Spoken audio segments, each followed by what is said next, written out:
it's very important that the minute you enter the room of a selection, be very focused, because selection starts by the time you enter the room. So if you are not focused, you are busy joking when you enter the room, selection wants you to be very zoomed in throughout the time. So the minute you enter a room, switch off any other distraction and focus on the panel members, because you enter, they give instruction. Quick. If you don't listen, you become confused. You don't know what to do.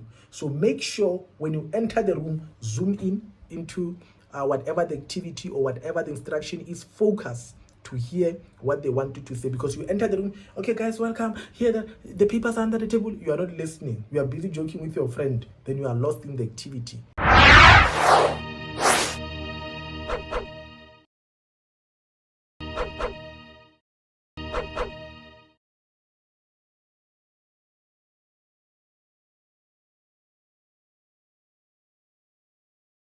Greetings friends, thank you for clicking on this video and making time to watch it. This is your Q&A video. I'm sure most of you, after watching the different interviews that I've done, you have basically saw that this video is one of the most recommended video that people speak about how it helped them. So I decided to do some edits into this video. There are certain things that I want to add. One of the things that I want to add is the questions regarding activities that people do at different institutions, and also just to give some further information about it, because this video, we did the initial one I think in 2023, and this year when I'm recording this part, it's actually 2024, and a lot has happened since then. So I thought, you know what, let me revisit the video. I listened to the video again myself, and I must say the video is very informative. I encourage you that watch it until the end. It is very informative, and this introduction is aimed at actually helping you on how to use the video properly, because it is one thing to have the tool, but it's another to know how to use the tool. It's amazing that this channel, which almost everybody in psychology watches, but not everybody use it appropriately. And by doing this video, I'm hoping to help you so that you can be able to use this video correctly, because this is one of the videos that I also highly recommend, because I know its purpose is to help you prepare for those one-on-one questions. So I'm going to just beef up some of the aspect of the video. I wanted to add some information about the activities that people do, which was not part of the initial video, and I also want to add some more information that will be relevant to help you as you watch this video. But before I get into that, I want to encourage you that if you are not yet a subscriber, make sure that you click on the subscribe button below this video. Remember, when you subscribe, I think people, I know you are academics, I know you are a psychology student, you know how to go to the library, click on your library search engine, go to Google. Majority of you, I must appreciate the fact that you are not familiar with YouTube. So subscription, you don't pay, people. You don't pay. I know you are used to do subscription on the phone where you click and they deduct R1 or whatever. I'm not deducting any R1 from you. By subscribing, you are basically helping the channel to grow, number one. Secondly, we are making this video discoverable by other people. I tell people, don't be selfish. When you see a video that can help others, allow others as well to have access to it. So you are helping the channel to grow, but you are also making the algorithm to make this video discoverable to people. There are many people who never knew about us. Nobody told them about us, but as they went on Google, they discovered us. How does it happen? The more people subscribe, the more the video gets recommended by YouTube. So you are not paying a cent. The least we can just ask from you, by benefiting from watching this video, if you feel it's worth your time, I will appreciate if you can just click on the subscribe button below this video. It doesn't cost you a cent. It actually helps our channel. That's the least you could do to give back to us. Subscribe, and we also encourage you that don't be a ghost viewer. I know people who actually benefit a lot from the channel, but they never subscribe. A ghost viewer is the person who just watches but doesn't contribute anyhow, doesn't subscribe, doesn't share the video, doesn't tell anybody about the video. Don't be a ghost. Yes, you, don't be a ghost. You know yourself. Don't be a ghost. Please, you must graduate. You are a student. If you are a student, you need to graduate. Can you graduate from being a ghost? Graduate from being a ghost and subscribe, please. Make sure that you subscribe to the channel, and also do me a favor. If you feel there's value in what we offer on this channel, share it with your friends. Share it with people who can benefit. I tell people this is not a psychology channel. It's just that I'm a psychologist. I do a lot of psychology video, but this is about careers. If you go to the channel, you are going to get information about bursaries that can benefit those who are in school, those who are at varsity. We speak about registration. We speak about exclusion. There's a video where I interview a deputy registrar of the university who speaks about the whole administration. So it can teach any person at varsity about how to navigate the whole registration process. People who can't register, financial issues. It also benefits those who are at high school. I speak about how to access university. How does university differ from high school? How do you study and study well and excel academically to be able to get access to university? But even those who are at university, I deal with study methods. I deal with different study styles. So there's a lot of things that you can learn here. I deal with different careers. I've got careers about being a pilot, being an engineer, being a lawyer. All of those are on this channel. So this is not a psychology channel. It is just led by a psychologist, educational for that matter, who has got an interest in career and career guidance. So that is why we do a lot of career related. So share this with any person who meets those particular category, whether they are your siblings, they are in matric, they are at high school, and you want them to have the right information. Share this channel. If there are people in psychology, those one in particular, you also need to share, because we provide almost anything that you might need to know on your psychology journey. So please do that. Do that, subscribe, and share the video. Do now. Don't wait for tomorrow. I know you. I know you. By the time you finish here, you even forget what I said. Subscribe and share the video. I'm waiting. When I'm talking like this, I'm waiting for you. Subscribe and share the video. Yeah, thank you. So this Q&A video, what is it about? Because every time I see the way people benefit from it, but others watch it but they never benefit, I saw the need to say, let me just redo this video introduction of it so that I can help people to know how to use this video and benefit from it. Now this video, the way it came about, I used to interview people when I started, where I used to call people. I'll see them on LinkedIn, contact them, say, you know what, I saw that you are into psychology. Can I interview you?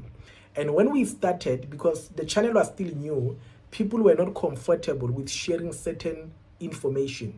Remember, majority of psychology department, when you go there, they make you sign the confidentiality clause, So people were scared that their master's program can be revoked, the acceptance can be revoked. So people will share with me some of the questions on the site, which they were not comfortable to share on the video or on the interview.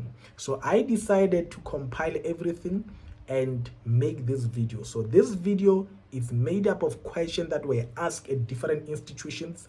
I might have tweaked them there, but majority of them, they were asked at different institutions where the psychology selection took place. So how should you use the questions? Use them because the responses I give you are mine. Although they are informed, I think use them as a guide. What I will encourage you to do is that every question that I tackle, after listening to it, pause the video, reflect about that question, and see how you can personalize it to yourself. This is not a video where you watch it while you are cooking. If you are cooking, just stop cooking, because you are not going to benefit anything. It's not a video that you watch while you are doing your assignments. It's not a video that you watch while you are distracted. This is a video where you sit alone in the room, close the door, watch the video and concentrate. Because it can't be that most people watch the video, they get selected, they say that video. You are the only one who watches it. But you never get invited. Even if you get invited, you never pass the first round. How are you watching this video? How are you watching this video? So something you might be doing but not doing it correctly. So this video, when you watch it, be very attentive. Be very, you are going to miss details that are finer, which is what people use. I encourage you to watch this video. There's a video I have done recently where I interviewed Mr. Mutupi. Diro speaks about he's accepted into a clinical psychology program at UFs. This gentleman only discovered our channel, I think 3 weeks before the interview selection. And he says he just finished honors, only applied to 3 institutions. It was the first time he applies and he got selected. 3 institutions, UP, UFs, I think it was a VETS. Got invited into 2 institutions, UP and UFs. Got rejected at UP, got accepted at UFs. First time application. Only discovered, he said, I went to Google after I got rejected at UP because I thought I need to know how to approach this. First thing that he came across was this particular video. And he said, I watched that video probably more than 3 times. And when he started to tell me his story, he said, that video, the way I used it, he started to plan his questions around what I speak about in the video, how to use the questions or the answer as a hook. It's like a hack that you do. It's a hook that you guide them on the question that they must ask you, and also your autobiography. And he got selected. First time application. Watch his video. It's showing on your screen. I want you to watch it. This is an example of a person who really used the video appropriately. Imagine a person watching the video 3 times. You watch it alone one time and you are cooking or you are doing other work, and you are surprised if things don't happen to you. You see? So psychology journey, people, I don't want to lie to you. I tell you all the time, the competition is getting tougher every year, and the sooner you get in, the better. And you'll only get in if you start to take these preparations very seriously. You know, the way I take psychology preparation, it's as if I want to be a psychologist. I've been a psychologist for more than 10 years, but there's that agency. I want to make sure I have the correct video for you so that you prepare. But it depends on you. You need to do the work. You really, really need to do the work. I told people the beginning of 2024, actually the whole of December of 2024, after I reflected, people sent me their rejection, others they sent me their acceptance, and they were thanking the channel. I took the whole of December, January, writing a book. This book you are seeing in the background, this one. I didn't have December. I didn't enjoy December. I was busy with the book, editing the book, making sure by January it's released, because I wanted people to start preparing on time. Guess what? There are people who don't even have the book. There are people who don't even have... The book is written Psychology, Honors and Master's Selection. You want to go there and wing it. You want to go there and freestyle. Don't do that. The book is available, people. I wrote this book particularly knowing your issue. Remember, I used to sit in selection.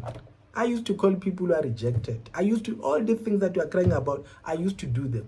I'm also a psychologist. I used to sit in those selection. I sat as a student. I sat as a panel member. I sat in this thing. So when I write, I'm not writing out of a hearsay. I was there. I was there. I used to be the one calling people, hi, sorry, you are not accepted into the program. Please next time.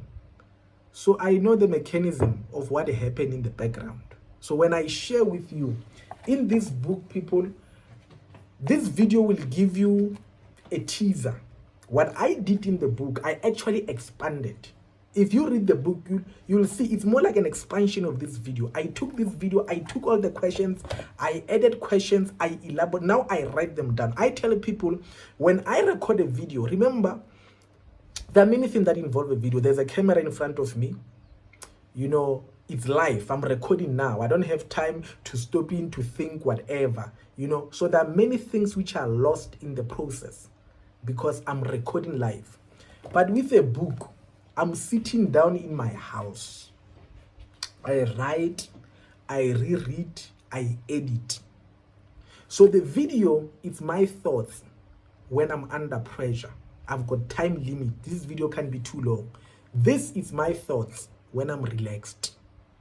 So if you want to hear this video in a written format, but more expanded, and when I'm in a relaxed mode, and when I'm actually thinking clearly, and I elaborate on every question, I'm giving you all the angles, you get that in this book. The book, I speak about the whole application process, how it starts, the setup of the setup of the selection process, and at the back I give you example of how to write emails to be able to get referee report. I explain about the role play. I give you a lot of things, a lot of information. I mean, it has got many questions that you will get. I deal with the Q&A. All this Q&A you see here, even in the book, I deal with the whole Q&A process. I think you'll see it has about 27 questions inside this book, which I deal with. So I give you the administrative background, the context, and all of that. When I finish, I give you different questions. So you can see it's an expansion. So I want to encourage you that get the book. I mean, the book, it doesn't cost you much at all. I'm telling you, it doesn't cost you a lot. I'm going to share with you a video before we get into the main video, which will be an advert to tell you how to get the book. I encourage you, make sure that you get the book. You rather fail when you have really, really tried your best.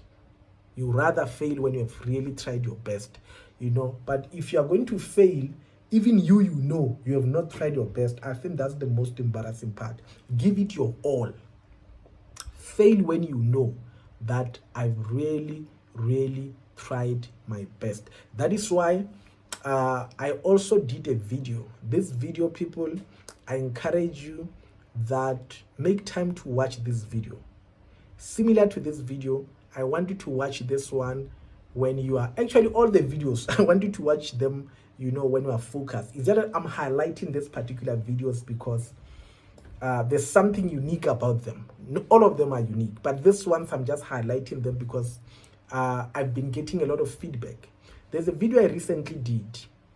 It's showing on your screen about, you know, whether have you been rejected or you have never got any response for psychology. And in that video, it's a reflection video. I think it's more like your, you know, advice from a psychologist, from a brother to you on what should you do. If you've been applying, you either never got a response, or you got a response and got invited but never got accepted into the program, or you're about to apply, you have never applied. The mindset that you need, that video will help you. Watch this video and watch it very, very thoroughly from the beginning to an end. Focus, because what I did with there, it will help you to reflect, people.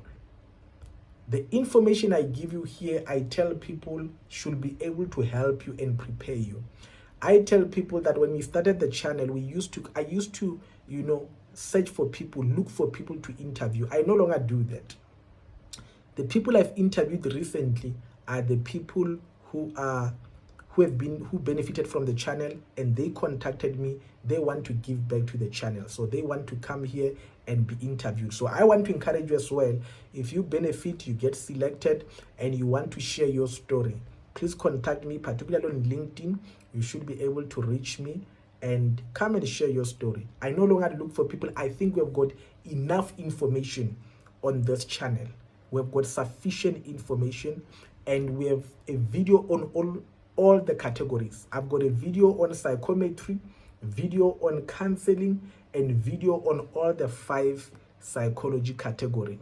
Research, I think I've interviewed 2 people, if not more, per category. Clinical, I think there might be more, but every category, I've got at least a minimum of 2 interviews where people share their journey for every category. All you have to do is just go to the channel and go to the playlist. There's a playlist there, written psychology and the masters. Click on that playlist and you should be able to get all the videos that pertains to psychology. Maybe not all of them, but the ones that are relevant for selection. Go there to the channel, click on that playlist, and you should be able to get that. Now, regarding the video now, what I wanted to add into this video, obviously I'm going to allow you to watch the rest of the video, but I wanted to add some few things. People have been asking me about activities. Activities are basically, in addition to the interviews, there are activities that you do when you go for selection. And I mean, I was fortunate that this year I've interviewed people from University of Limpopo. Limpopo apparently has got psychometric assessment, and from what I hear, it's like a Q&A assessment that you do. It is based on psychology theories, literature within psychology, the content that you do at undergraduate in psychology. So that psychometric assessment, it is based on that.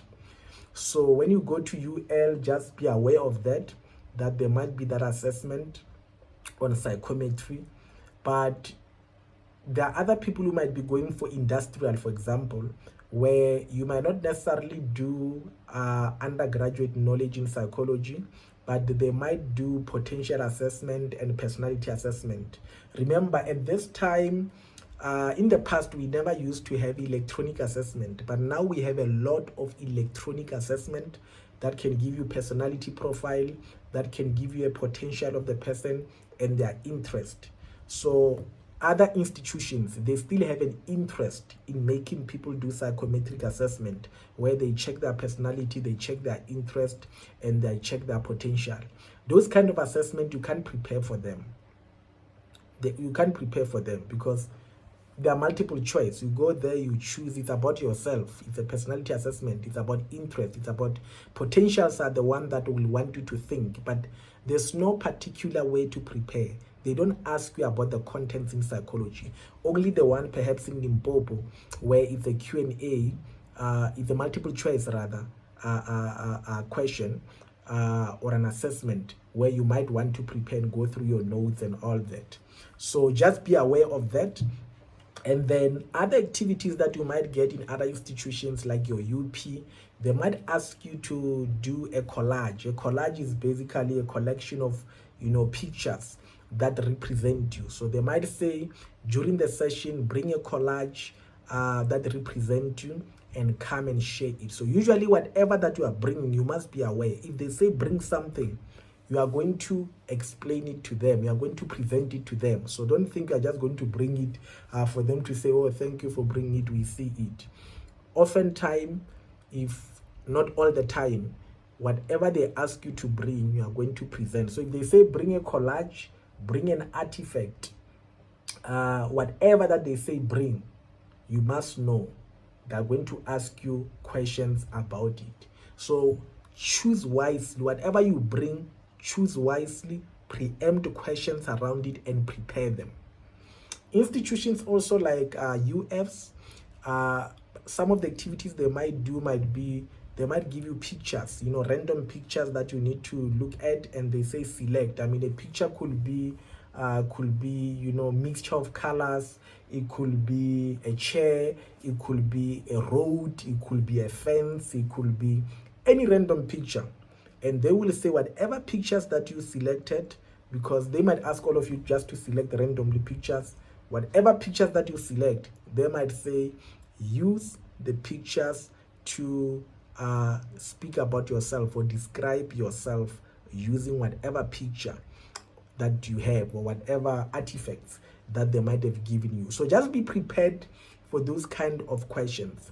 SMU, UJ, UNISA, I'm not quite sure actually if UJ was one of them, but these institutions also, you find sometimes when you arrive in the room during group activity, they put information in an envelope, they want you to open them, and the information has got instruction. When you open the envelope, you read them that instruction. It's very important that the minute you enter the room of a selection, be very focused, because selection starts by the time you enter the room.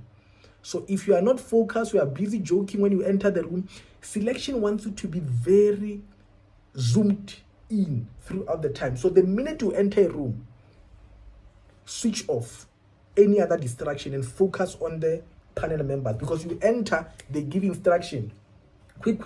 If you don't listen, you become confused. You don't know what to do. So make sure when you enter the room, zoom in into whatever the activity or whatever the instruction is, focus to hear what they want you to say, because you enter the room, okay guys, welcome, here the papers under the table, you are not listening, you are busy joking with your friend, then you are lost in the activity and then you are out. Remember, it's a day where it's a do or die. Your whole career will be determined in a few minutes. So you need to be really focused. So sometimes you enter, there's an envelope, or they tell you check under the chair, there might be instruction on top of the chair, whatever. They're going to give you instruction, follow the instruction and prepare. Some of these institutions like your SMU, your UNISA, your UJ, they might say, or even UFs as well, or other institutions, they might say, here's the instruction, prepare a workshop on this particular topic. And they might choose a topic like rape, they might choose career guidance, they might choose any other random topic and say, prepare a workshop. When they say prepare a workshop, you must understand, guys, we don't have time during selection. There might not be any presentation you are going to do. They are not interested in the final outcome per se. They are interested in the interaction that happens as you prepare, the dynamics in the group. So if you are going to sit there making small contribution, waiting for the workshop, you might wait until you are rejected. So the minute they say there's an activity, be an active participant. The minute they say there's an activity,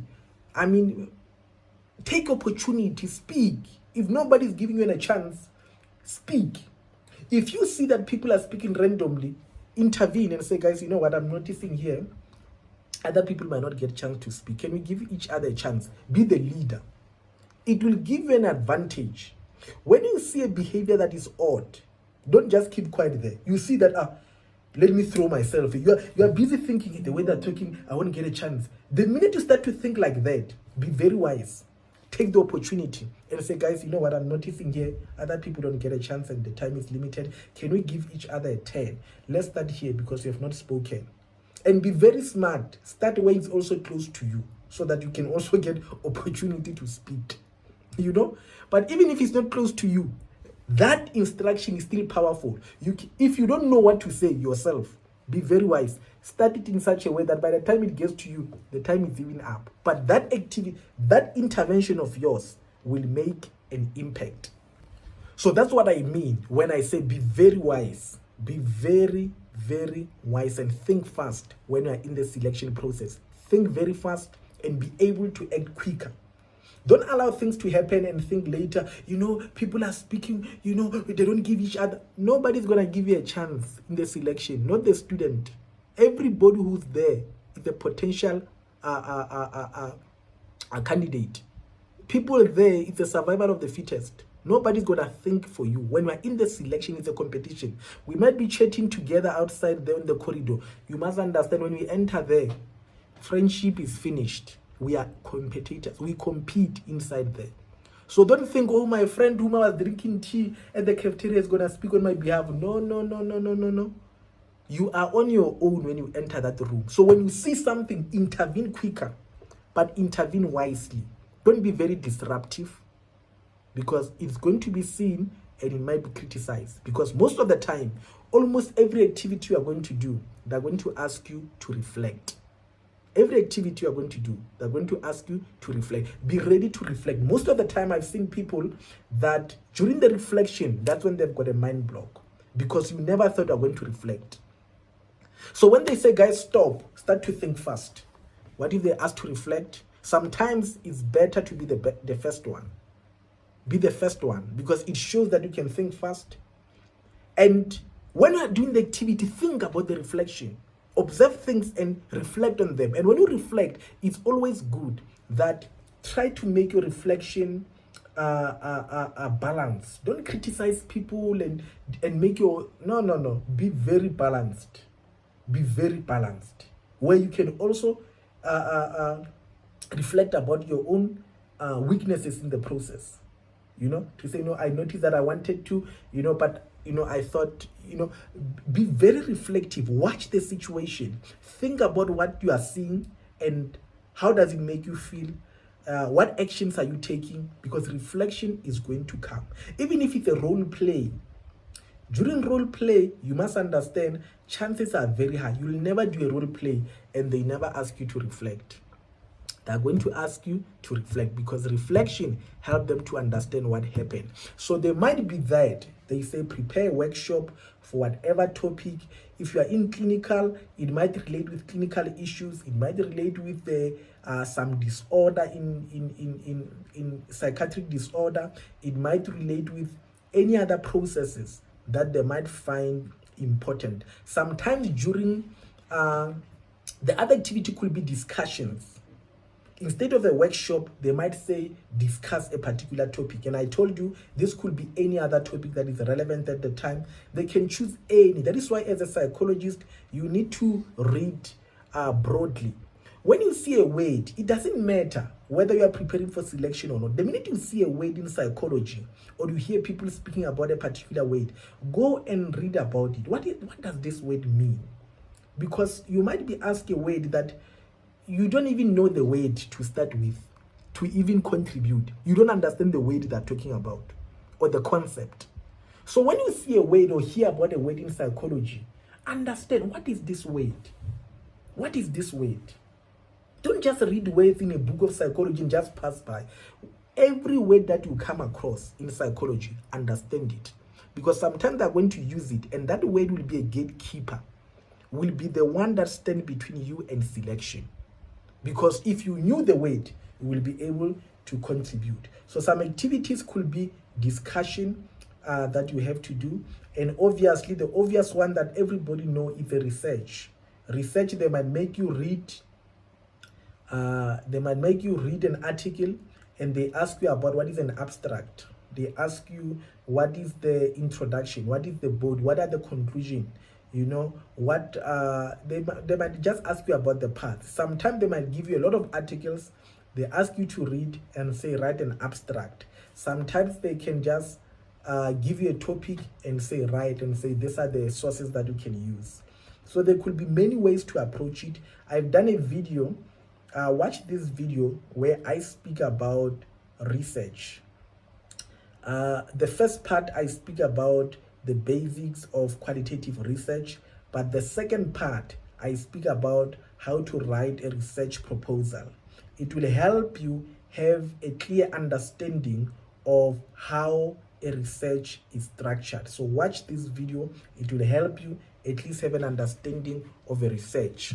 And lastly, the other thing that I wanted to share with you, or before I speak about the last one, is the blunders that you do in a session.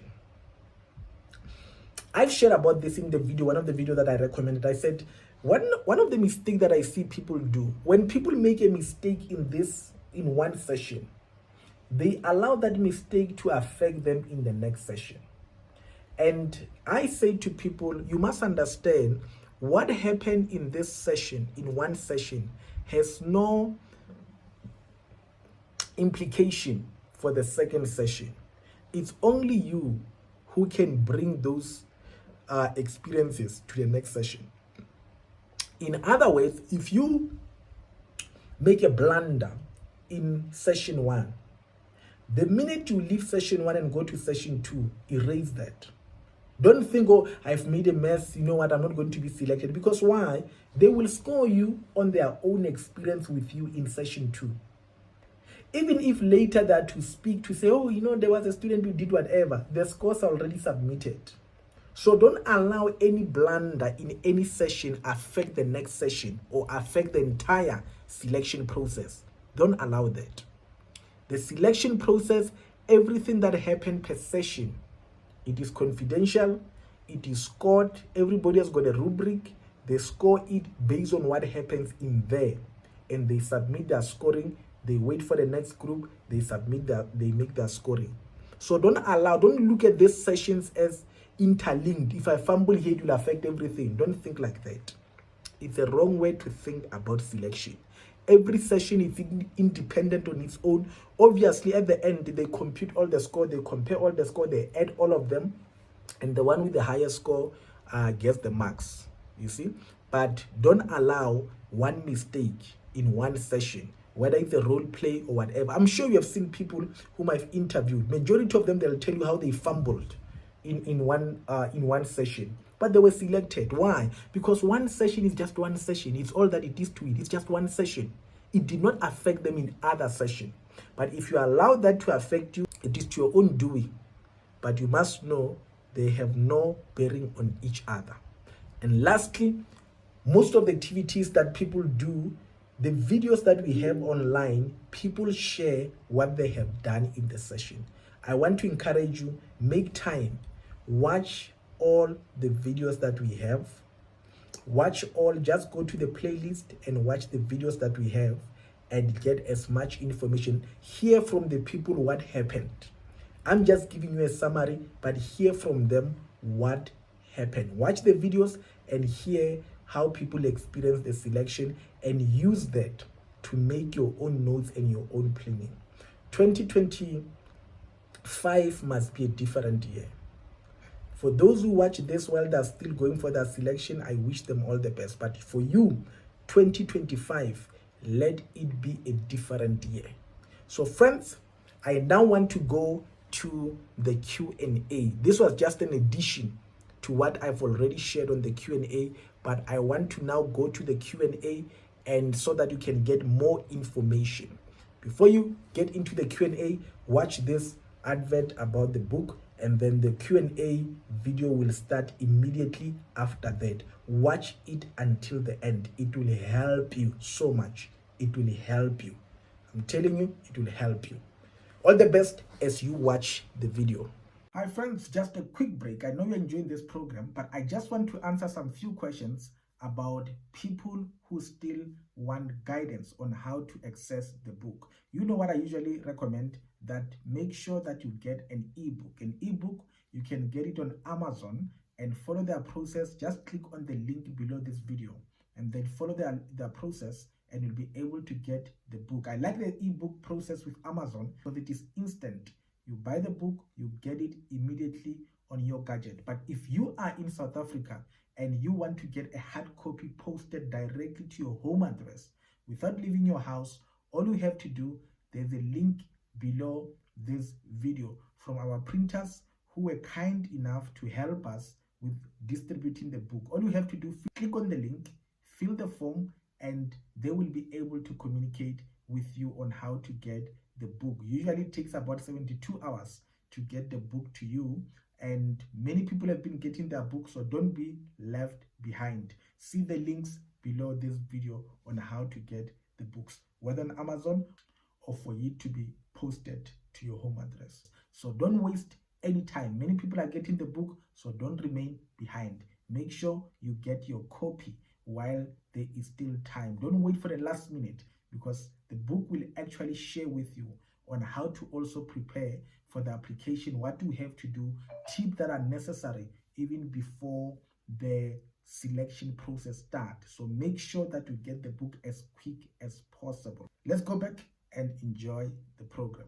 So friends, let's get into the business of today.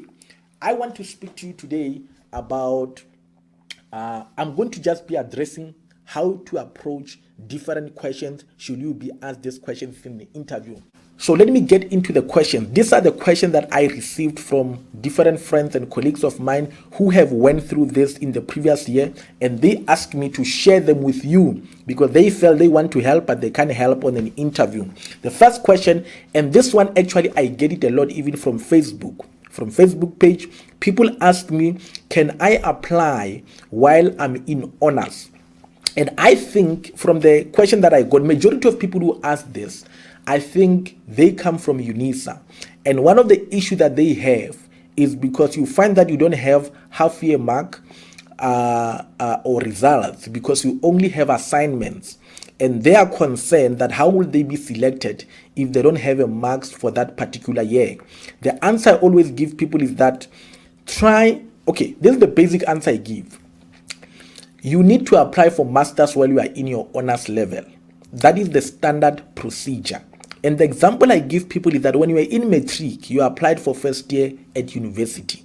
You did not wait for you to finish matric before you applied to university. You applied when you were in matric. That is how higher education works. You applied the year before with the marks of the current year. They will be able to consider you based on those marks. For example, if you are in honors, your final year degree marks they are going to request for them, and your honors current marks, whether June or first quarter, whatever, they're going to use that. Based on that, they're able to make a pre-selection. Provided you complete and you pass well, they might select you, put you on the waiting list, and finalize that when they get all your marks. So you don't have to wait to complete honors before you apply. The only issue that people have, particularly the UNISA ones, they say, no, we're doing assignments and all that and all that. I tell people, you see, it does not make sense for you to finish honors before you apply. So basically, you are saying every person is going to have a gap year before they apply for their masters. It's not like that. I know many people who did their honors at UNISA. They're actually doing their masters currently as we speak. So my advice to you is that put your best application. Gather all the information you have. Make sure you've got the latest academic record of that particular year. Have as many information as you have. Make sure you've got your final year degree results added and apply. Let the people who do the selection make a decision. Don't judge yourself and say, I don't have sufficient marks. Do your application, give the selectors the opportunity to make their final decision. You are not a selector. You are not the one who's going to make that particular decision. Question number 2. So there are 18 questions that I received that I'm going to be addressing. If I find out that this video is becoming long, I'm going to divide it into 2. So if you are watching this video and it's written part 1, make sure that you also watch part 2. If it doesn't have part 1, it means that all the questions I will address them in this particular video. So the second question that I got, which you might get now in an interview, is that how did you prepare for today? If you are in a selection and they ask you a question, how did you prepare for today? One of the mistakes that I see people making, people start to list all the study material they went through in order to prepare for the selection. One of the mistakes with that is that the minute you show that you had to study theories, you had to study material, you had to, study your psychology books in order to prepare, it might present you as somebody who is not connected with the field of psychology. I will advise or recommend that a question like that, don't focus on the study material that you focus on. Rather, focus on things that are obvious in preparing for an interview. For example, when somebody calls for an interview, anxiety is common. You are going to be anxious because you are going for an interview. Anything that is new, anything that you don't know what to expect is going to cause some form of anxiety. So rather sharing about what you prepared, share about your mental preparedness, how you manage to prepare for yourself so that you can be calm, deal with anxiety, deal with the nerves. So be open with them that, you know what, I knew this is the opportunity of a lifetime, so I had to deal with my nerves. I had to deal with the anxiety. I had to prepare myself mentally. So show that you had to prepare mentally. But the other thing that you can do as well, you can also share about refreshing yourself about the department that you are applying for. For example, if you are coming from another institute and you are going to a new institute, obviously you don't know their vision, you don't know their focus, you don't know what the department stands for. You can share about that. I had to go to your website just to remind myself about what actually triggered me to apply for this particular institute. One of the tricky things to do, although you are being interviewed, although you are the one in the front there being interviewed, you have a potential as a psychologist to strategically lead the interview from behind. And how do you do that? Always be prepared to share. Share only what you are willing to expand on. Never make statement like, I had to go to your website just to remind myself of what this institute stands for. Without thinking, what if you are asked, what does the institute stand for according to your own perspective? You are not able to answer that. Don't just throw statement randomly without understanding that there might be a follow-up that you need to answer. You must say that if you want to lead them to ask you, what does the institute stand for? So think about that strategically. Don't just say things that you might get a follow-up and you are not able to expand. The other question that I got was, what are some of the challenges you think you might face during the training? So most of the time when people get this question, one of the mistakes that they do, they start to list all the possible challenges that they think they can face without expanding on how to tackle them. Look, we know the problem that exists in the program, in the training. The aim is not for you to just list them to us. We know them. What is more strategic and proper when you answer this particular question, focus on the basic. Don't try to be complicated, sophisticated. Focus on the basic. One of the basic things about masters in psychology or honors in psychology, there's too much workload. State the fact, state the obvious. Keep it very simple. Say, you know what? I have heard, because I did my own research in psychology, that there's too much workload. There might be deadlines in a very short notice. There's a lot that I have to do. Is different from what I experienced in a degree level. However, I had to prepare myself mentally that I'm going to have a very busy year. So you are trying to just state the basic, the obvious, but it also shows that you have got insight into the demand of the program. The other thing that you can do, show that you are actually prepared to be selected. For example, somebody might share that, you know what, I've got a very busy work schedule. For example, I work for this company, I work Monday to Friday. However, following this particular application, I had to engage with my manager just to sensitize them that I might be selected. And if I'm selected, this is my work schedule. And I ask if maybe I can work from home or if I can take a few days off. And then they had to prepare how they can arrange my salary in that regard. In that way, you are showing that you are already prepared to be selected and already prepared to offload some of your workload in order to prepare to take the master's program. The other thing that you can do, for example, let's say you are a parent, you are a mother, you are a father, you have got kids and you are taking care of them. You can also mention that, you know what, I realize the workload is going to be a lot. I've already spoken to my brother, I've already spoken to my sister, my aunt to come and stay with us to help us with the kids, because I might not have much time as some of the classes are late and I have to do work afterwards. In that way, even if you are a parent, they are listening to you, they are able to hear that this person will not be a burden. He has already prepared. She has already prepared on how to deal with the workload. You are making it easy for them not to worry how you will cope. You are telling them how you have already prepared yourself to cope with the program. So be strategic in that way. Always preempt what they might be thinking about what you will be saying and address that in the question.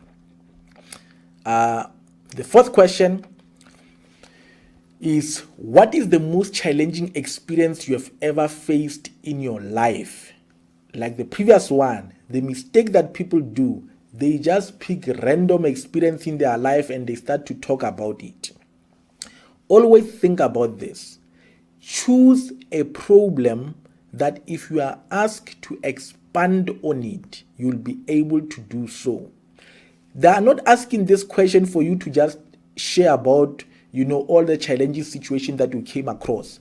What they want to see, remember, you are a psychologist, you are applying to be a psychologist. What they want to see, they know that you are going to face challenges in the course, either from your classmate, either from the workload, either from the lecturers. The course is going to stretch you. What they want to see from you, how do you reflect or how do you go about resolving challenges that you come across? How do you choose solution between the alternative options that are available in front of you? So you need to show them that this was the situation before me. These were the alternative options available. When you reflected about it, when you pondered about it, when you brainstormed about it, these were the possible options in front of you. And which one did you choose and why did you choose it? And also, because you are speaking in a hindsight, you need to show how you reflected after that decision. I thought about what I've done and I think this is what I would have done knowing what I know now. So show that you have got a reflective approach around how you deal with issues. Remember, a psychologist or a professional, you need to be very reflective. You always work with client, you reflect about what you have done in order to develop yourself professionally. So show that. Don't just list problem, hey, that challenge, hey, yeah, no, it was very tough. You end there. No. Show that you are show that there's some form of maturity in how you deal with problems and challenges in your life. The other thing, question number 5, if approved for the program, how will you, okay, let me read it again. If approved for the program, will you have to be in your own psychotherapy? What is your take on that? Okay, remember, these questions, I got them the way they are, so I did not edit them. So the question is, if approved for the program, will you have to be in your own psychotherapy? And what is your take in that? In other words, what they're asking here, if you are approved for the program, I don't know, maybe that was the requirement, will you be willing to go through therapy, your own therapy? One of the mistakes that people do when they get these questions, they actually start to, and particularly people who might not be, who might not like or be familiar with therapy, they might start to speak against therapy, and attack therapy, psychological service, and all of that. That's one of the blunders that you can ever do in an interview to get into masters. Look, there's nothing wrong in sharing your process, but all the time you need to be in control of your responses. Every time you need to show that you are in control. There's nothing wrong in sharing your process. The fact that you never liked therapy. There's a video I've done where I share that I never liked child play therapy. I share that. I managed to go through educational psychology process even though I never liked child therapy, play therapy. And I was open about it. But the way I shared about it, I always shared about it differently in a different context. In a class context, I will share about it differently in the midst of my lecturers compared to if I will share with my friends outside. In therapy, you are with your lecturers. How you speak about a particular process might have a negative connotation. Remember, in front of you, there might be somebody who's going to train you about psychotherapy and he's got contrary views to what you might share. I rather, what will be better for you is always keep to the positive perspective about that. Why? Because therapy is an integral part of being a psychologist. You rather be open about your perception in your development. What you do, you say, you know what? I grew up in this particular context and psychotherapy had a negative connotation. There's a stigma around it. Maybe it's viewed as for mad people or people who can't cope with their challenges, people who are weak. And I had to outgrow that. Hence, today I'm here wanting to do psychology, and I'm hoping in the future I can also train and teach people from similar background as I about psychotherapy. And obviously, I'm open. I've never been through it, but I'm open to be involved in therapy. But also, it will help me to understand what people go through who are on the other side of therapy. In that way, you are showing that you are open to go through it, but not only so that you can be helped, but also so that you can better help others because you have been through what they're going to go through with you as a psychologist. So always show the process. You can share about your development, but don't just negatively attack therapy without showing your perspective about how you appreciate it as one of the tools that we use. The other question is any research topic you thought about. One of the mistakes that people do, I understand you. Sometimes you are desperate to get into masters. When they ask you a question like this, you start to say, you know what? I wanted to just get into masters first before I think about research. I will think about that later. Hey, you want to get into masters? Don't think like that. We know in your mind, yes, even me, I can be thinking like that. But if I go to a selection, I'm not going to answer like that. I'm not going to say, you know what, I wanted to think about getting into masters first. I'll think about research later. That question, that's what you tell your siblings in a sitting room while you're watching TV, not in a selection. In a selection, that question has got, the question they're asking you, have you started to think about your research topic? In what alignment are you in terms of a research topic? In what field are you starting to think about, so that we can see whether you fit into the focus of this particular department? That's what they're asking you. They're not asking you what do you want to focus on first. They want to know, have you thought about it? Are you aligned to what you are focusing on? What I tell people is this. Ideally, before you go for selection, you should have went to the website of the institute, of the department that you are applying for. Try to understand what is their research niche. A research niche is a particular research focus that a particular department has. So you'll find that you find certain department, there are systemic theory focus. I remember, I think at some point, UNISA, they were very systemic in their approach. Everything was systemic, Others, they are psychodynamic in their approach, particularly your clinical thing. Others, they are positive psychology. Others, they are whatever. Try to find out what is the research niche. Research niche is a broad research focus of a department. Within the niche, every lecturer will have their own focus. So what you do, you go to their website, you check how they define or describe their research niche. If you can't find that, go to the different lecturers, check their field of focus in terms of research. What latest research have they conducted with their student? That will show you, give you a guidance, what is their focus. Now, when you answer this question,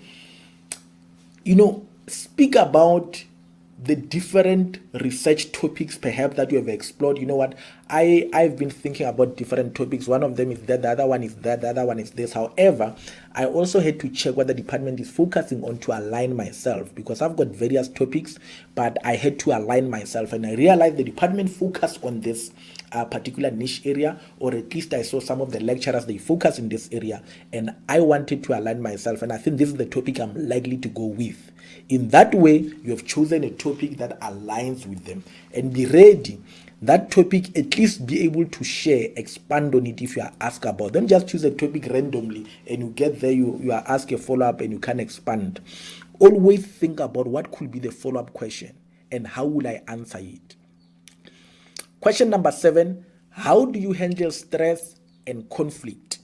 One of the mistakes that people do, they present themselves as perfect people, as an angel, me, I'm so, maybe that's why I want to do psychology. I always keep a positive mind. I don't take anything negative. I don't even consider what I go through as a conflict.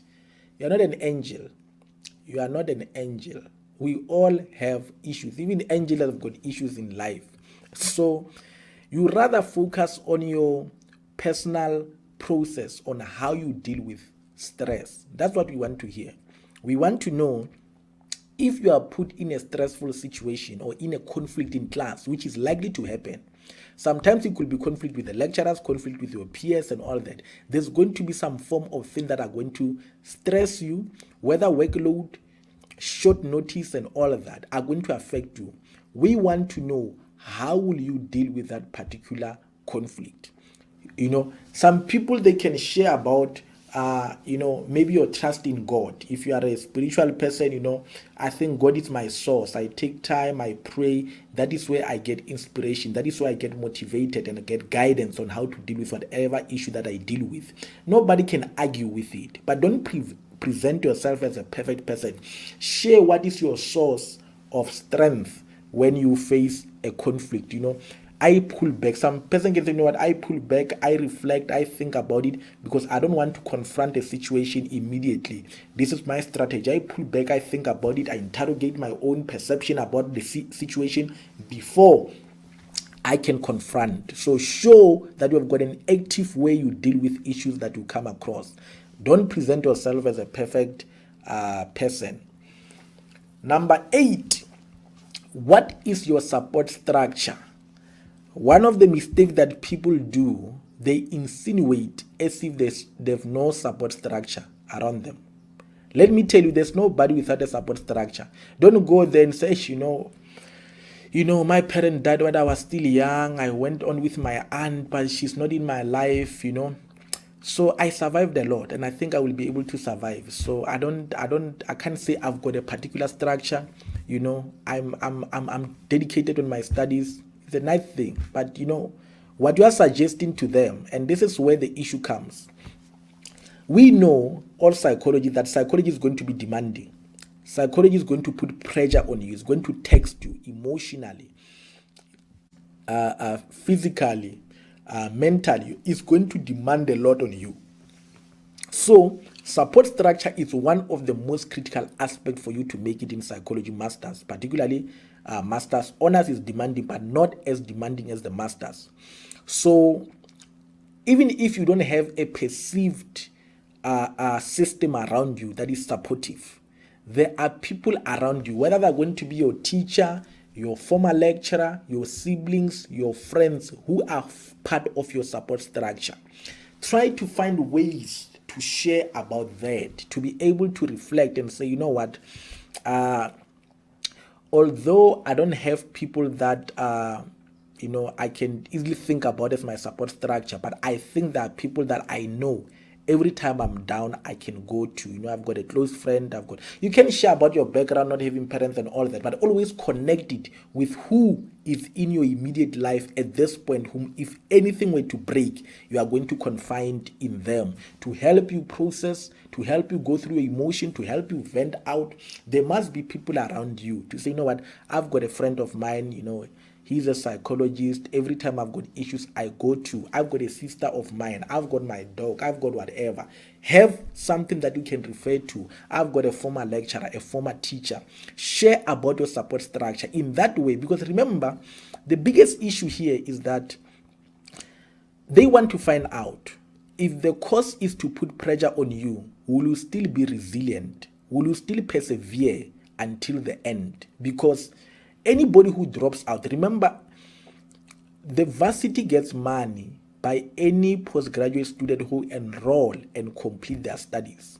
So if they enroll you, you drop out, you have wasted their time, but also there's a negative connotation upon that particular department. Why are they not able to retain their students? So when they select, they don't only select people who are high achievers, but they also select people who have got perseverance, who have got persistence, who are going to be resilient whenever they face challenges. So show that you are a student who's going to be retained in the system. You are not going to go there and drop out and they have to answer to their HOD, head of department, their deans on why they could not retain you into the system. So that is very important. Always show that you have got some form of a support structure. Number 9, what do you think is the role of, let's say you are applying for educational psychology, what do you think is the role of educational psychologist in the community, or clinical psychologist, or counseling? Most of the time when people get this question, they focus on community work. So the question could be, what do you think is the role of a counseling psychologist in a community work? They get confused. Community work, oh, community work. What could we do? What could we do? Don't think like that. Don't think like that. This question is very simple. It's basically asking you, what is the scope of practice of that particular category you're applying for? Community work is basically one aspect that we work, but they're basically asking you about the scope of practice. So they've just turned the question to make it more confusing. But the simplest question they're asking you is, what is the scope of practice for your profession that you're applying for? I've done video, two of them, watch them, where I spoke about the scope of profession and the development of the scope of profession. Check out these two videos. They are going to share with you about the developments and where we are and what each category do. What you can do, you can also check the old scope of practice which divide the different focus of each person. But all you want to know is, what do you do in the community in particular? And one of the things that I usually encourage people to understand is that all psychologists, one of the things that is common among all of us is that we are involved in what we call psychoeducation. In other words, let's say you come from a background where psychologists are seen as, people who work with mad people, who work with people who are not coping with life, who are weak in life and all of that. Your role in the community could be psychoeducate or provide them with psychoeducation. You are training them, teaching them, exposing them to the knowledge about psychology so that people don't see it with their issues. They consult, they look for a psychologist, a professional help. They don't just, die with stress and, not cope with whatever issues they go through while help is available. So you can speak about that one of the roles that you want to do in the community, or you think you will play in the community, is to provide psychoeducation. You can speak about people also. There are parents I know who are anti-medication. When you say your child has got ADHD or ADD and they need medication, they're like, no, we don't want medication. We've heard about medication and all that. One of your role is to teach them about the role of medication and the effect of your child not being on medication, even though medication can help. That's psychoeducation. So that's part that we are all involved in. So if you don't know what to say, you can actually hinge on that particular one. I'm sure you'll be able to also get away with that particular question. But check the video where I speak about the scope of practice. Number 10, what do you want to be? Why do you want to be a clinical psychologist, a counseling psychologist, educational psychology? This question also is about the scope of practice. One of the mistakes that people do, they don't show that they understand the scope of the field that they've applied for. Let me tell you, when you want to be educational psychologist, you need to understand what educational psychologists do. So when they ask you, why do you want to be, your answer can expose that you don't know what you're applying for.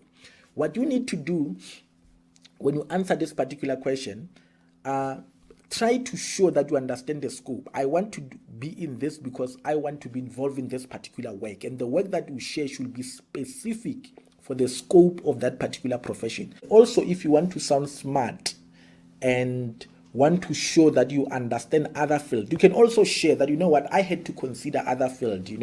I considered clinical and they realized clinical, they focus more on this, which is not my interest.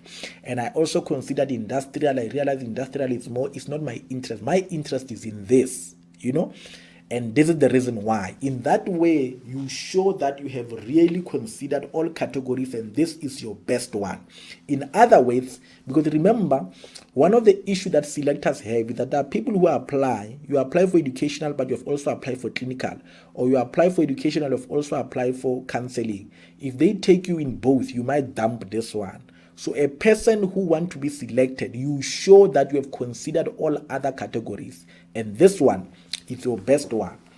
They don't want to waste time shortlisting people who don't even know why they're applying for what they're applying for. And the other thing that you can also do, you can also share an anecdote. An early anecdote can basically be a story about how you came in touch or got informed or got to know about this particular category. I remember there's an interview that I've done and check it out, where I speak to a psychometrist. I interviewed him, and he shared this story about when he got excluded. He got excluded at SMU, and when he got readmitted back into the system, he appealed and he got readmitted back, I think after a year. He said he came across a psychometrist who assessed him, and he managed to understand that psychology is the field that he must follow. Now that's what triggered him to be interested in psychometry. You see, that's an anecdote. That's a story that made you to come across the field. So all of you, you find that you've got that particular story. You know, some of you have got psychological issues. You grow up with somebody in the family with a psychological issue that make you to be in touch with psychology, and you started to have an interest. That's an anecdote. That's a story that you can share. It shows that psychology is personal to you. It's not just a career because you had this money, you had that jobs. You have got a story. You have got a story that links you to that particular profession, and that's what you need to share when you get in there. Make it personal. Let them know that this thing is my thing. There's nobody who's best to be a psychologist than you. Share that with them and convince them that, look, don't look any further. Don't look, further away. I'm here. I'm your guy. If you select me, you are done. I'm here. I'm going to pass. I'm going to do well. I'm the best person to add into your list of people who have been selected. The other question is, what therapeutic approach are you interested in? One of the mistakes that people do, they randomly choose any theory that they're interested in, which they had in class. The problem that you have is that you are not thinking about a follow-up question. I tell you, when you are in the selection, always think about a follow-up question. What if they ask you to elaborate on that particular theory? Will you be able to do that? I shared my story, I think, at one video, that I used to like an Adlerian theory, a theory by Alfred Adler. I had never done much about that theory, but I think when I was still at UNISA, I came across that theory. I mean, I'm a firstborn in my family.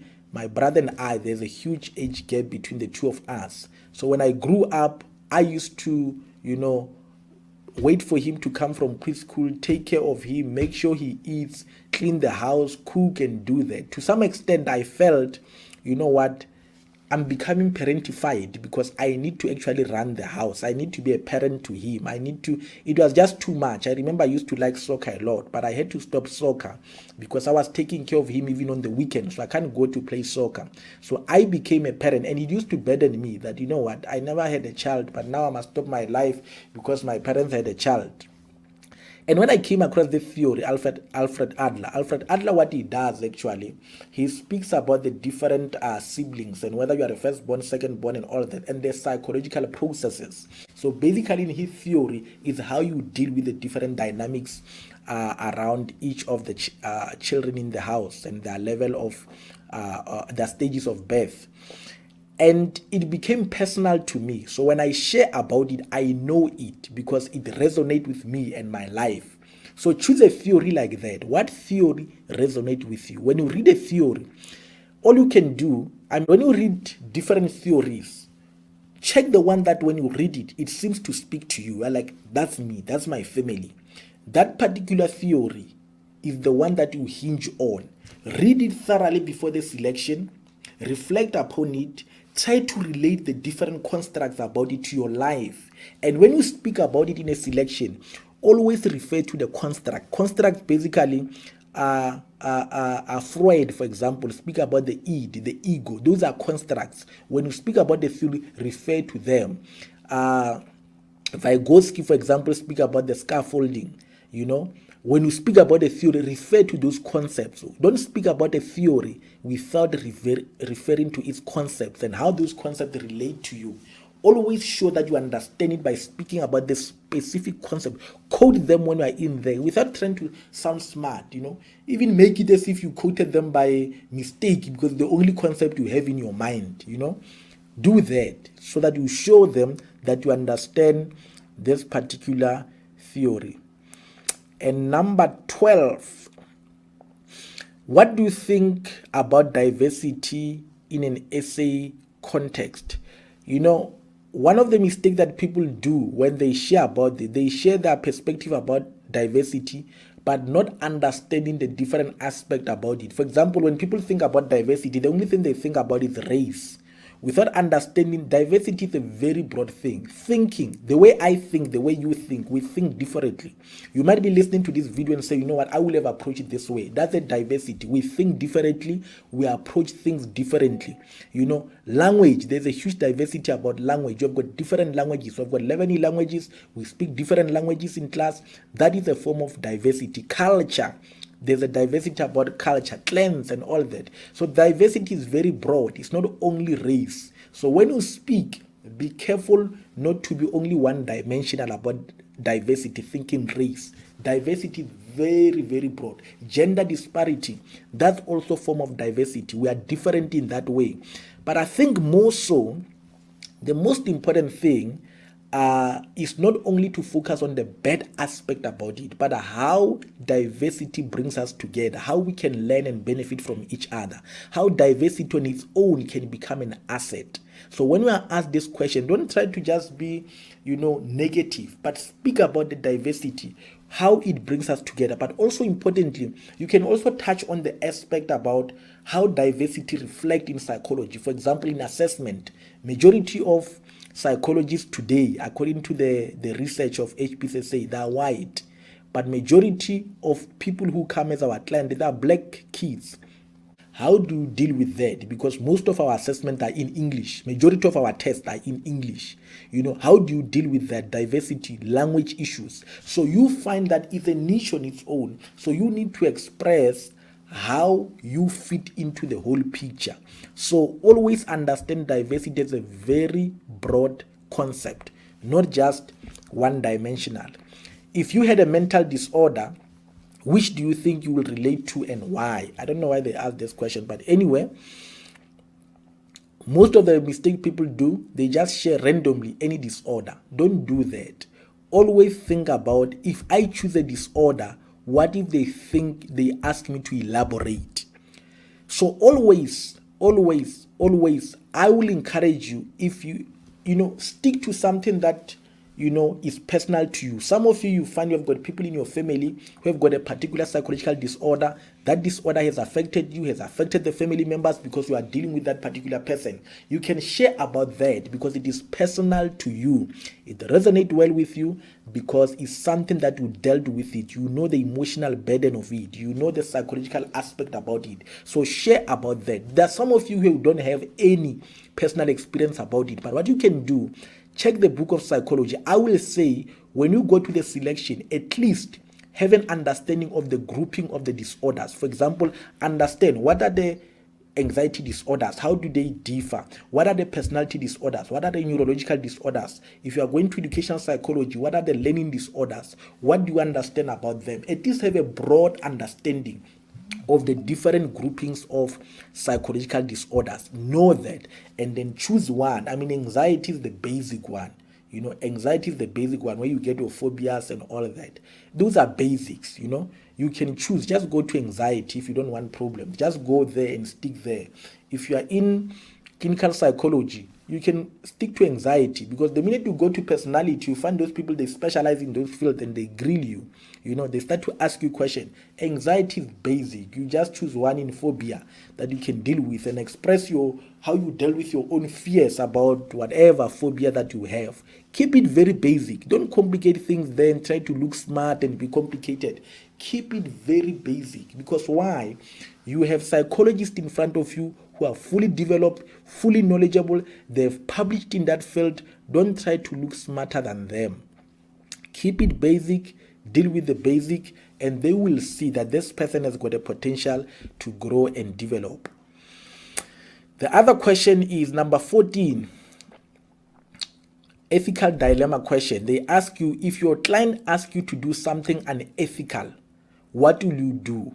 Now, one of the mistakes that people do, they start to, attack the client, correct the client and all that. It's good. You definitely need to correct and guide the client. It's a good thing, but don't start there. You must understand what they're asking you with an ethical dilemma. They want to know, do you understand the principles regarding ethical dilemmas? What you need to communicate first is to communicate to them that you understand the principle. Share with them that, you know what, that's a difficult question, because by nature, ethical dilemmas, they've got no right or wrong answer. So it's a dilemma that will require one to think carefully about what he needs to do. But I will say also mention about the issue of you'll try to gain understanding. One of the mistakes that we do as psychologists, we think we are experts of everything. You are not experts of people's lives. You are an expert about human behavior. Human behavior. Not necessarily that particular client in front of you, but mental health. You are an expert of that. So when a client is in front of you, you firstly want to understand them. So share with them that, you know what, I will first want to understand what is it that makes the client to ask me what they're asking me. I can actually take it back. I'd like to know more. Why are you requesting me to do what you want me to do? In that way, I might even be able to identify some of the underlying feelings or thought patterns that can lead me to diagnose the issue that brought the client into my therapy or my session. So show that your goal is to help the client in front of you. There's a reason why they're asking you what they're asking you. But lastly, I think if you find it difficult to respond, say, you know what, if I find it difficult to respond or deal with this particular issue, maybe they might ask you a follow-up question. Say, I would also consult, because that's a door that is open. As a professional, I might not have all the answers, but I will consult other colleagues of mine who might be better experienced in dealing with this particular issue. But the last part about this question, be able to indicate that before the session, you will make sure that you deal and address this particular issue.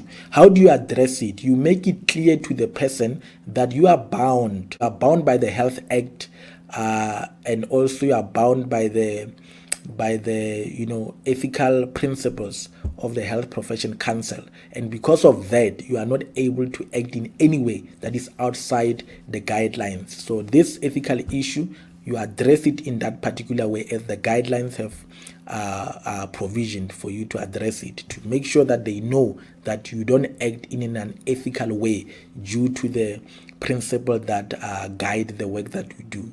So that could be the last part, where you have already elaborated on your understanding of the ethics and dealing with dilemmas.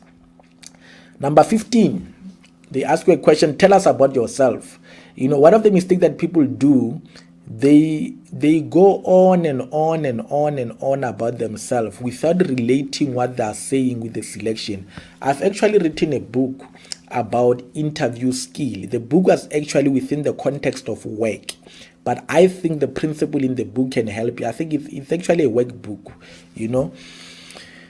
I read it some time ago, where I shared with people to say, when you are asked, even in an interview, if you are going for a job interview, and they ask you tell us about yourself. The question is, we don't want to know, I've got a cat, I've got a dog, I've got an uncle who drink, I've got a mother who smoke. That's not what we want to hear. What we want to hear, how does what you are telling us relate to you being here today? So if it's a job, how does what you are telling us relate to the job you are applying for? If it's a psychology selection, how is what you are telling us related to this selection? Why is that important to us? So always when you share about yourself, connect it to the reason why you are where you are on that particular day. Don't just talk about yourself generally as if we are in a mall or something. Talk about it in context with the selection. Number 16, what are your strengths and weaknesses? Similarly to the previous one, the mistake that people do, they just give a list of all their weaknesses and they end there. That's not the reason for this question. This question, actually, what it asks you, it's asking you, have you identified the areas of your weakness? Have you tried to deal with them? And how far are you with that? Are you aware? It's about self-awareness, this particular question. What you need to do, a mature individual, somebody who grows professionally, who's mature in their development, they are very much aware of their shortcomings. They are very much aware of their limitations, and they have started a process to address them in order to be able to grow and develop. So take your weaknesses as areas of growth. Be open with them. For example, if you know that you are a talkative person and sometimes it makes you not to listen to people and you are accused of not giving others a chance, you can share about that you know what, I find myself in most situations I've been accused that I'm talkative and maybe I don't give others a chance to talk and all that. So I've decided as part of my growth process that I'm going to spend more time listening, and when given the opportunity to speak, I'm going to be as brief as possible so that I can give other people a chance, being aware of the weakness that I might be having or portraying, or I might be perceived by people. While you are doing that as well, make sure that you practice what you are talking about. If you say, I'm going to listen more and give my answers as brief as possible, make sure at that point your answer is as brief as possible. Look very attentive as well, because you are telling them that I will spend more time being attentive to listen to question carefully. So you can't be saying that. Even the way you are responding, it shows that you don't even understand what you heard. You show yourself as being more a passive person who doesn't even listen. You are just talking for the sake of talking.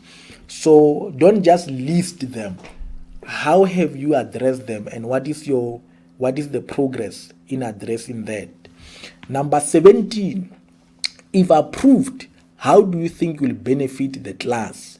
In this particular question, you need to share about your certain traits that make you differ from other people. For example, if you are a married person, single parent, raising kids alone, you can share about that to say, what, I'm a single parent, I'm raising my kids alone, my kids are now at university, and this has been a very challenging journey, because I've always wanted to improve my studies, and it's only this year when I started to have at least freedom because my kids went to varsity, I can focus on my own professional development. I believe that is what I will be able to bring in this particular class. You are showing that, you are not just a parent, but you are a parent who went through her own challenges in life, and you have grown, you have developed, and you believe you can contribute into other people. You can also contribute into your client. Why? Because psychology, we want diversity. We want also single parents, people who are older,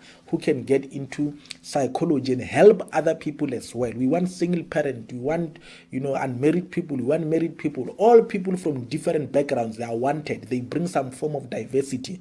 So share about your unique traits that will bring into class, because it shows that you are going to contribute, and there's going to be rich there's going to be development of everybody within that particular class when you come up with those different traits. And the last one, why should you be considered for the program? Most of the mistake that people do, they make themselves as if they are unique, they should be the only people selected. But it's not about that. It's not about it, because you must understand every person invited for that selection is actually the best candidate marks wise. I told you in the other videos that by the time you come to the interview, marks no longer play a role. We are here because you have got good marks. Now we want to know as a person. We want to know you as a person. What you need to do, similar to the previous one, the only difference here is that why should you be considered? I think here, focus more on how you want to contribute into society, how you want to contribute into your community. I will rather take an approach where I share about my background, where I come from, how there are no psychologists in my community, how my people deal with psychological issues without a professional help. I will focus on that and show that selecting me, you are not only helping me, you are helping my entire community. You are helping where I come from. You are helping all the people whom I need to go back and help. You get that point? So when you do that, you are showing that your selection is a selection of, you are helping majority of people who are going to benefit from my service. Somebody might want to be focusing on NGO. You speak about how NGO helped you, and you have a desire to open your own NGO and help people in your community of a particular background. So in that way, you are showing that should you be selected, it's not only going to benefit you. It's not just about you having your own practice, having money and all that, but you are going to help your community. So friends, those are the 18 questions that I got from friends, colleagues who have done their selection. They wanted me to share them with you. I hope I've helped you, that this question will help you. Have time, listen to them again, prepare yourself for the interview, but go through them again and again and again so that they can help you as you prepare for your selection. But also, while you are applying, I encourage you that listen to these questions again to help you as you prepare for the application. Before I close, if you are not yet a subscriber, make sure that you click on the red subscribe button below this video. Click there and subscribe, and click the bell notification so that every time I share a video, you can get a notification as well. And I ask you, share this video with as many people as possible. Thank you, and I hope you enjoyed this session, and I encourage you that continue living a fulfilling life. Enjoy.